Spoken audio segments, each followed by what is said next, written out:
Hi, it's Dwyer. Always 1776.com, a free site. Also, money1776.com, a free site. Today is May 20th, 2025.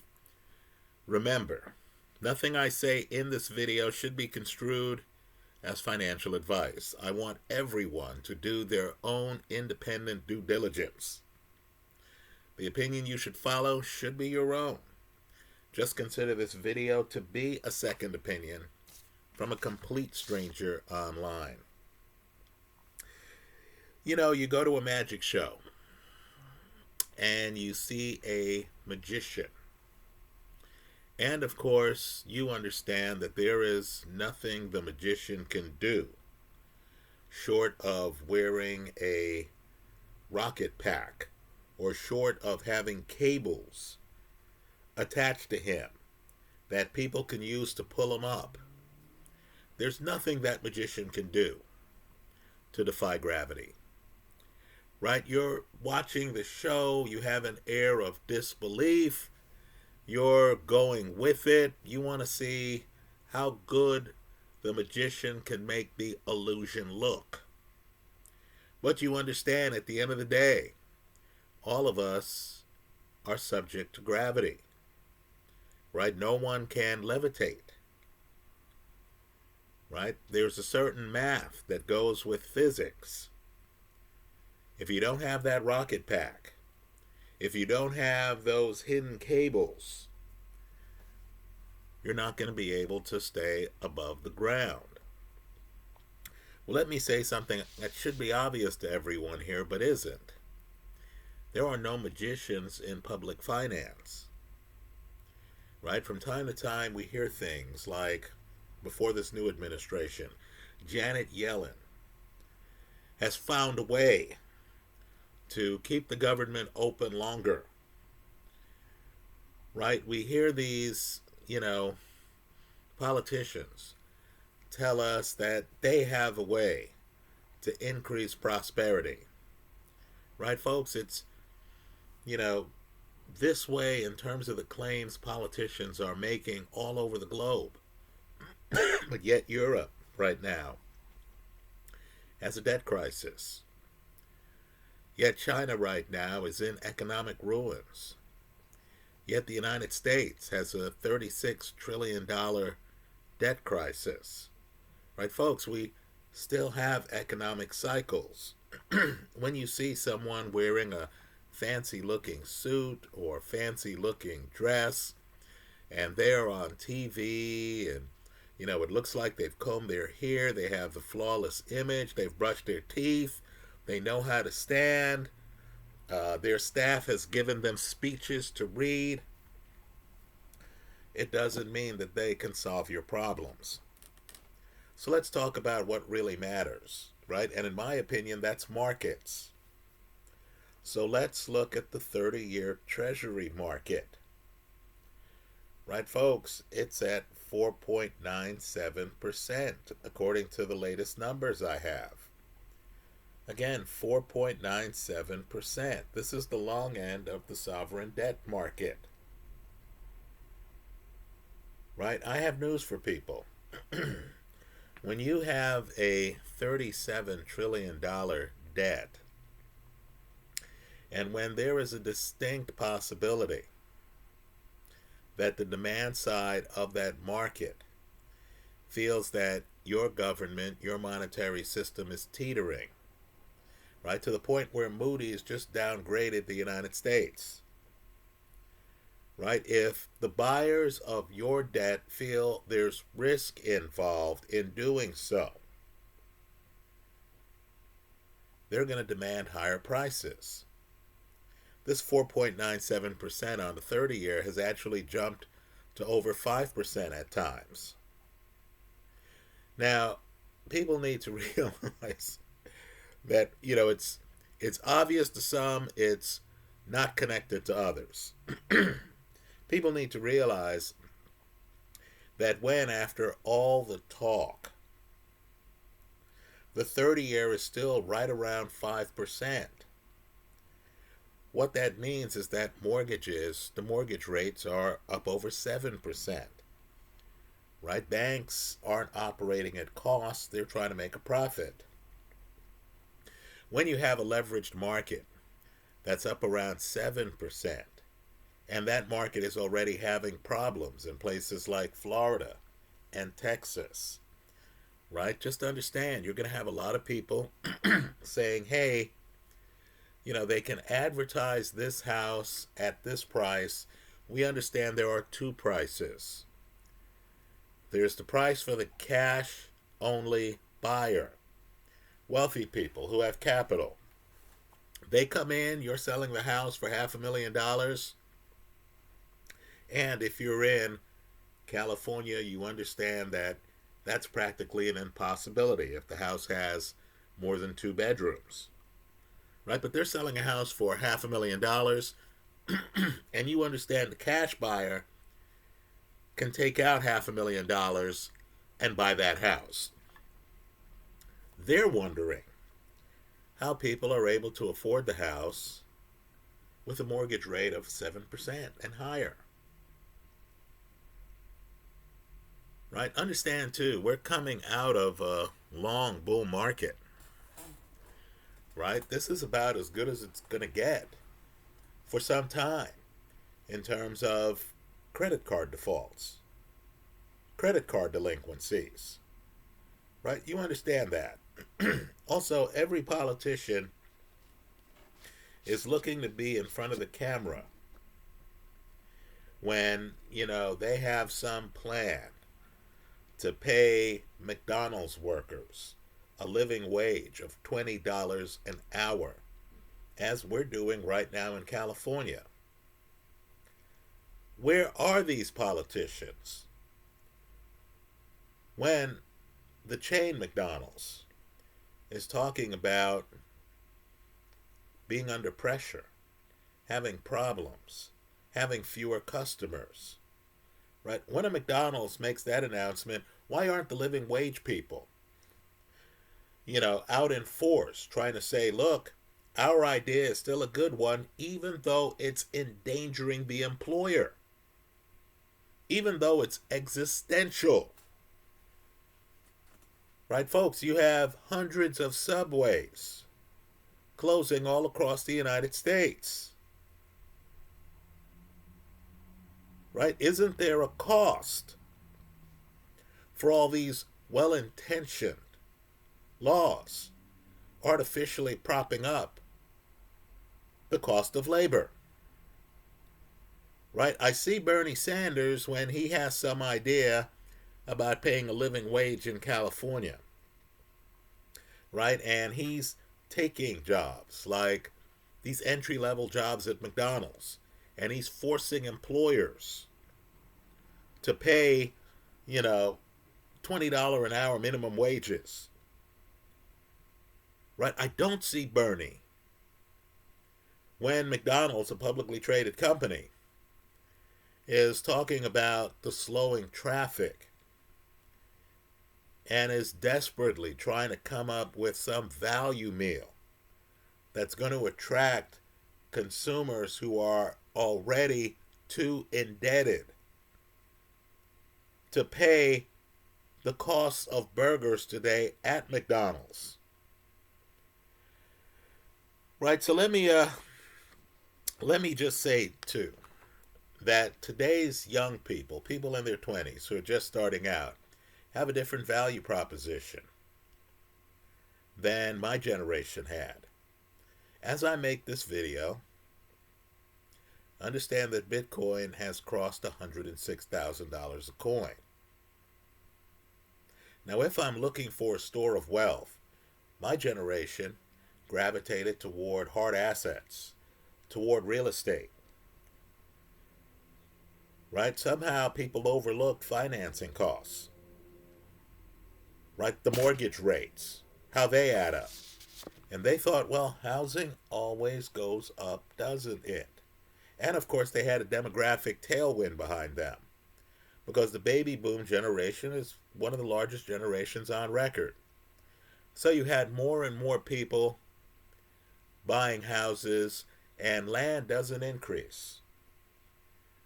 Right? So if I want to buy in New York City, well, they're X square feet. And I'm competing with more baby boomers. So that had an upward pressure on prices. Folks, the birth rates have slowed. That demographic tailwind is no longer with us to the same degree.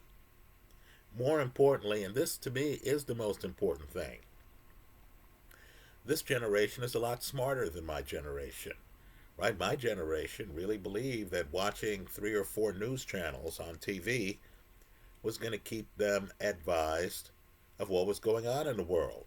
As they got older, God forbid, there were cable stations. Right? Ted Turner had the crazy idea of a 24-hour news station. And we thought that kept us abreast of what was happening. Well, now you have online. Now you have your neighbors talking about financial matters that don't quite sync with the corporate Wall Street narrative. Now, young people realize that housing actually went down in 2008. Young people are looking around and they're actually connecting housing to things like credit card delinquencies, right? The public debt, the pension crisis, right? They realize that the current debt level is unsustainable. We're going to have to find a way to reduce the current debt level. According to some reports, Scott Bessent and our Treasury are going to have to find a way to refinance something like, depending on who you believe, $8 to $10 trillion worth of debt this year. Right? What that means is the debt's going to require funny money in order to be rolled over.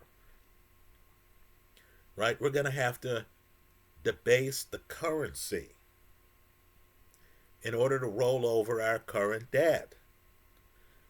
Put differently, you understand you couldn't roll over the current debt with gold or Bitcoin because you can't summarily change the value of gold or Bitcoin.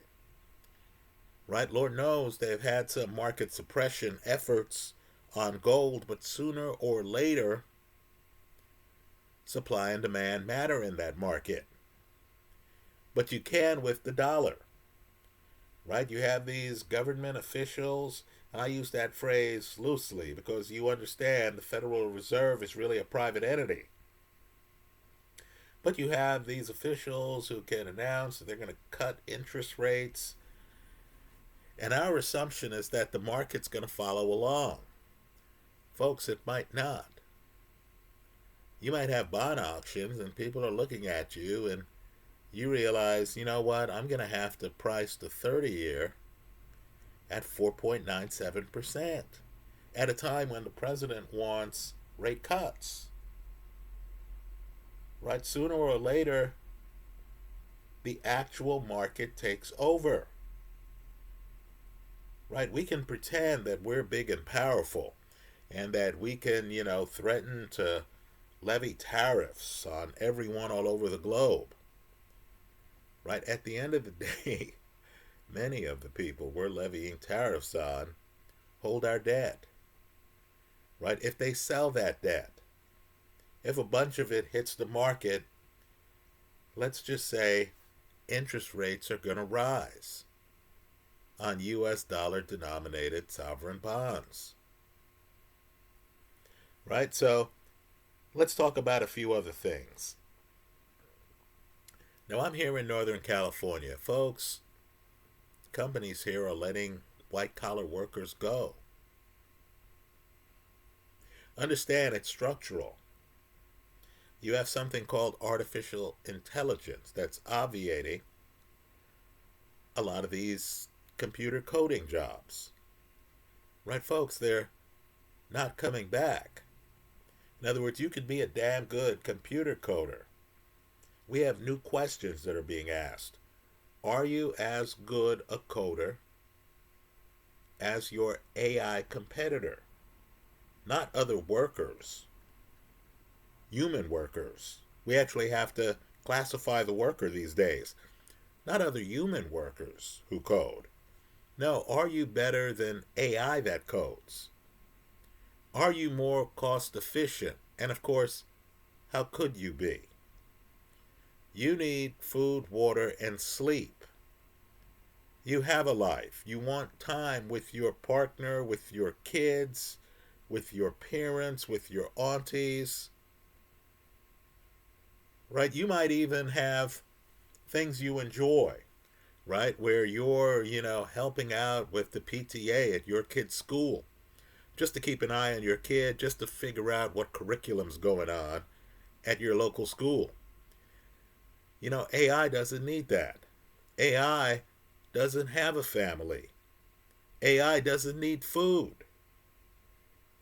right? AI doesn't need to sleep. How can you, the computer coder, compete with that level of AI?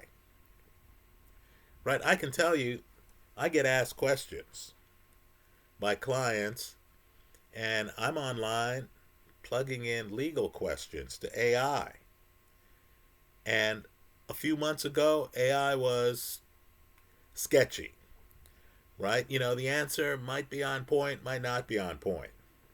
Now I'm getting answers with recent cases.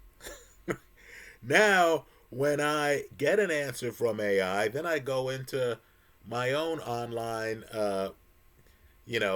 paid databases. The answer syncs. I know I can trust the answer. Folks, that's now. 18 months from now, AI is going to be exponentially better than it is today. Quite frankly, I'm starting to wonder why my clients even need me. Right? It seems that someone could have a laptop, a mediator could have a laptop, have the two parties in the room. As the people talk, the mediator can just punch in search queries into AI, get answers that are mostly accurate.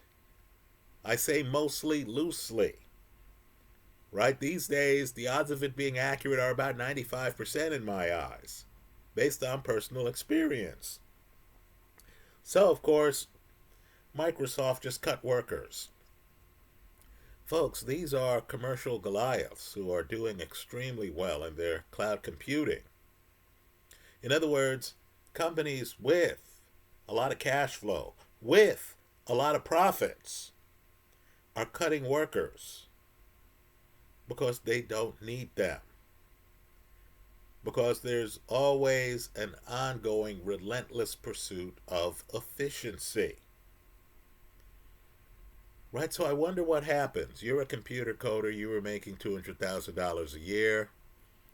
How do you land on your feet when your competition is technology? Right? When you were let go, not because your company was floundering, no, you were let go because the technology has displaced your job. Right? I'm wondering how Hollywood makes it. Back in my day, they had to build these elaborate sets, and, we were surprised looking at the most basic special effects. Right? I remember I was looking at the original Star Wars and I thought, wow, how do they have this car flying? Right? It dazzled me. Now you look back at the original Star Wars, it looks primitive. Right now you're looking at Netflix movies that aren't even in the theater. And you're seeing advanced special effects. Right? Stuff that's well beyond standard CGI. Right? So it's a new day. So where I am in San Jose, they're actually now allowing Waymo to expand into San Jose. How many driverless cars are going to displace taxi drivers? Worse yet, are going to displace Uber drivers. Has anyone been taking a hard look at Uber stock? It's been doing well, folks, in part because Uber saw the writing on the wall. So Uber now has partnerships with autonomous vehicle outlets, right? Uber is on the cutting edge of driverless cars, right? So who's going to be the victim of all this? It's going to be current Uber drivers, isn't it? Right? You're going to have people who had that side hustle, and now that side hustle is being endangered because technology has removed the need for it. Right? Think about it. Right now, I'm a DoorDash subscriber, have been for years, right? I'm a Dash Pass subscriber. Right? From time to time, I order food and they deliver it. It's a great service. But you and I know it's just a matter of time before they come up with a way, right? And restaurants are going to facilitate this, where some autonomous vehicle pulls up in the drive-through, the restaurant's ready for it, they put in the car the meal that was ordered. There's going to be some apparatus where they'll be able to put your order in a car. The car will then be able to pull up to your residence. You'll be able to walk out with a cell phone or something like that and open the car and get your food, and then close the car and send it on its way. And of course, these days, you have an explosion, don't you, of cameras, right? These cop shows on TV, they've gradually been changing. Where before, someone robbed an ATM card, then they used it at the ATM and the film was grainy. The person was able to wear something on their face. You couldn't quite make them out. The background was grainy. Right now, of course, you watch these cop shows on ID Network and, on Oxygen. And now, of course, the person walks up to the ATM and they're able to show you film from across the street. Right? Merchants left and right, because of the dropping price of operating a camera, right? They have cameras that go back weeks. Right? Gone are the days when, the cops go to a 7-Eleven that's been robbed. They're talking to the people in the 7-Eleven, and then they hear that the tape was taped over after a few hours. You remember those days? Right now, cops can show up and they can say, hey, we have reason to believe that a killer was in this 7-Eleven 3 days ago. And the person says, oh, yeah, here's the tape. They go to look at the film in the back room, and there are several days of digital footage. Right? I remember there was a time when I used to delete old emails. Right? I thought, man, I need the space. Right?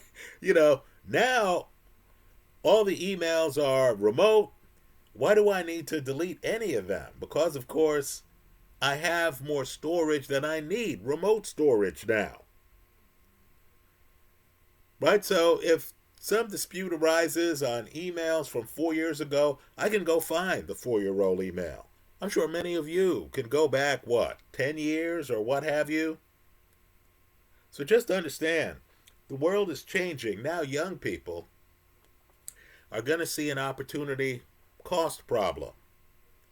Right? If Bitcoin went from practically nothing 15 years ago to $106,000 a coin as I make this video, before you thought, you know what, the way for me to make money was to have a mortgage, right? Owe some bank hundreds of thousands of dollars.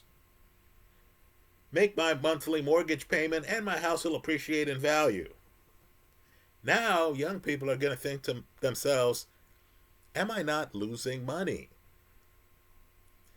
Investing in a house, having this huge debt that's going to suck up my future income, wouldn't I be better off being more fluid, renting a place, investing in Bitcoin, investing in other, you know, appreciating digital assets, investing in gold.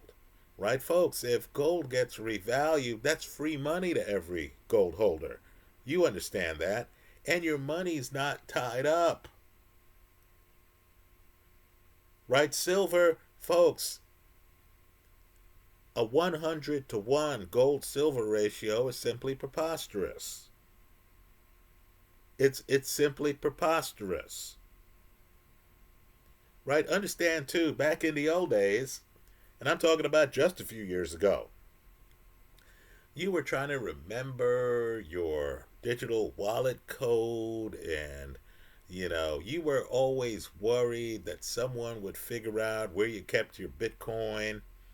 I went to my storage locker one time and it was ransacked.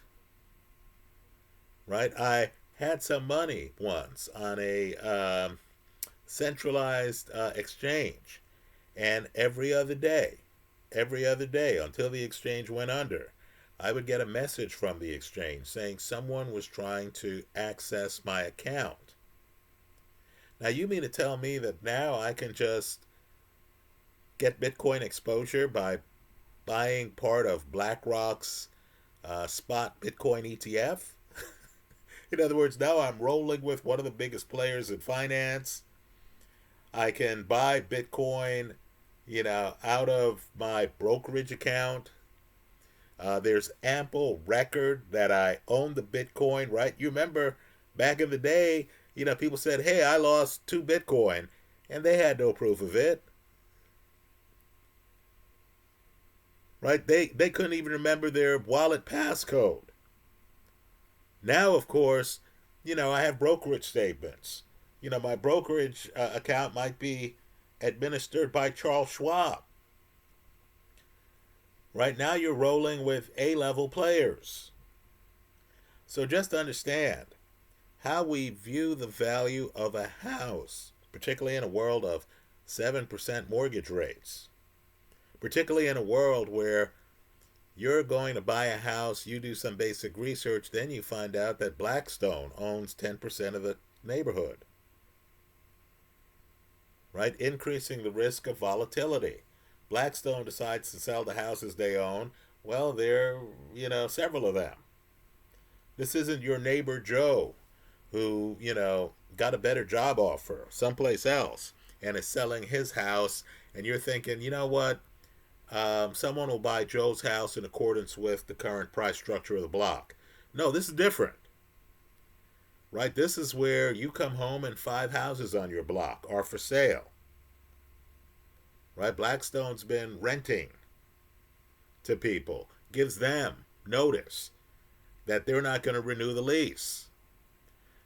Right? When too many houses are for sale in your neighborhood and the housing market's soft already, you're looking at losing equity. Right? Today's kids in their 20s, they don't have the same feeling my generation did about owning homes. Why would there? Where was the Bitcoin when we were growing up? What asset was just going up exponentially? I know some people are going to say gold, right? From the time of Gerald Ford allowing private gold ownership again to, the early part of the 80s, right? But understand, that's rare. With Bitcoin, you get the feeling it's just getting started. In fact, you get the feeling that these traditional banks with a lot of commercial real estate liability are vulnerable to competition from decentralized finance. So let me say, the world is changing fast. Whatever these magician politicians want to tell you, you know better. You know people are in trouble by just tracking the 30-year bond. Right? If they can't get that much lower than 4.97%, and if there's a growing consensus that even the 4.97% is low, you're going to have problems given the amount of debt that's outstanding, right? $37 trillion. And of course, it doesn't even recognize the coming insolvency of Social Security, right? Elon Musk was running Doge, and people were upset. Oh, he was cutting too much, right? Oh, he was doing too much. Folks, we'll be lucky if the total cost savings from Doge reaches $1 trillion. What about the other 36 trillion that we owe? What about the lack of solutions to the ongoing pension problem? Why are people ignoring that? Tim Walz ran for vice president of the United States. Has anyone taken a look at his state's pension problems? Folks, they're profound. I see the governor of Illinois is playing with the idea of running for president. Right, folks? Just look at Illinois' pension crisis. How come no one's talking about that? How can you have pension plans that much underwater and we're not talking about it? If you can't make a meaningful dent in that problem in your own state, how are you going to handle what's happening with the federal government where it's an ongoing crisis? Right? We're going to have a split in the economy. Right? The dollar is going to lose a lot of its sway when it becomes apparent that the only tactic we have to deal with dollar-denominated debt is watering down the purchase value of the dollar. Right? Years ago, a guy I follow, he's brilliant, James Altucher, was predicting that Amazon would actually start accepting Bitcoin. Right now, he was early. Sometimes visionaries see the vision. They just don't have the right timeline. Well, Amazon recently announced that it's doing away with its in-house Amazon coins. Right? Folks, if Amazon wants to make money, publicly traded company, if Amazon wants to make money, particularly in retail, which is going to get hurt badly by a recession, right? Not that Amazon is that concerned, because big money that Amazon is making is in its cloud computing part of the business, right? Amazon, of course, is also into EVs, right? Amazon is diversified. But let's just say you were to wake up tomorrow and you found out that Amazon was accepting Bitcoin. Or worse yet, Amazon thought to itself, do we want to be dealing with the Lightning Network, some off-chain solution, when digital assets have updated, just like AI is updating, digital assets have updated to the point where we can have lightning quick transactions that are on-chain, not off-chain.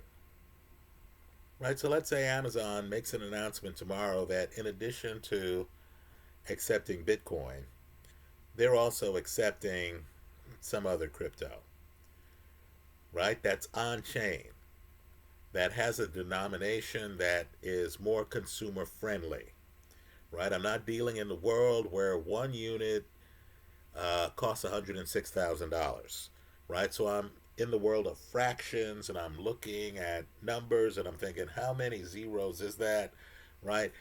You know, I could actually use a different crypto that, has easier figures where I'm not, saying, gee, is that 6 zeros or is that 5 zeros, right? It's easier to look at, right? Well, if Amazon makes an announcement that it's accepting digital assets for payment, and why wouldn't it, right? Because after we've ridiculed Bitcoin and critics have said, hey, there's nothing backing Bitcoin, We understand that you can't debase Bitcoin like you can debase the dollar. I mean, we also understand too that the biggest players out there, Paul Tudor Jones, BlackRock, Fidelity, they're all into digital assets now. Right? Amazon shareholders are not going to be horrified if they hear that, the company's now accepting Bitcoin, given that, publicly traded companies like Strategy are actively buying Bitcoin using leverage. Right? Young people are suddenly going to realize that, the opportunity costs of owning a home in a time where homes are flat, people don't want to pay 7% mortgage rates. You have a whole new class of home, right? Boxable. Tesla now is in the home business. Young people are thinking, hey, I was in a dorm room. I don't need that much space. Why do I need a mini mansion? Why do I need 2,500 square feet of space when I'm just starting out? And, as long as I have a roof over my head and affordable payments, and understand, Boxable now is even doing crazy things like adding a second floor, in some cases, a third floor to their, homes. Right? Understand the homes cost a pittance of what a lot of other homes currently on the market cost. Right? So young people aren't foolish. They understand the appreciation on Bitcoin over the last 10 years is not something you want to miss out on over the next 10 years compared to homes which have been bullish but which is leveraged. Right? Many people buy homes using mortgages. Right? We pretend that it's the same price, the cash price is the same as the mortgage price, when that's not the case. Right? I believe young people are going to think of homes differently. We've had periods in American history, Robert Schiller used to talk about it, where the appreciation of homes wasn't that great year to year. Right? So let's just think it through. Just know one thing. No politician is a magician. The 30 years at 4.97%. Right? Our bonds are only as good as the amount someone's willing to pay for them. You have a lot of countries selling our bonds right now. Also, 4.97%, given that the public isn't even aware of the pension crisis. Right? You hear that your pension is 10% underwater. Okay, let's say promises have been made to 10 people. Which one of the 10 is not going to receive what they were promised? Isn't that the question to ask yourself? Right? Let's do a timing thing too. If we're coming out of one of the longest bull markets in American history, isn't this as good as it gets? Right? You hear that your pension plan is 10% underwater after a bull market. What happens after years of a bear market? What happens if the market is flat like it was from 68 to the early 80s? Right, folks? People are still going to be retiring. People were still promised a certain payoff. Am I now going to tax the taxpayer who's not a pension beneficiary to make up the shortfall? Shouldn't I know that before I move to Illinois or Kentucky or New Jersey?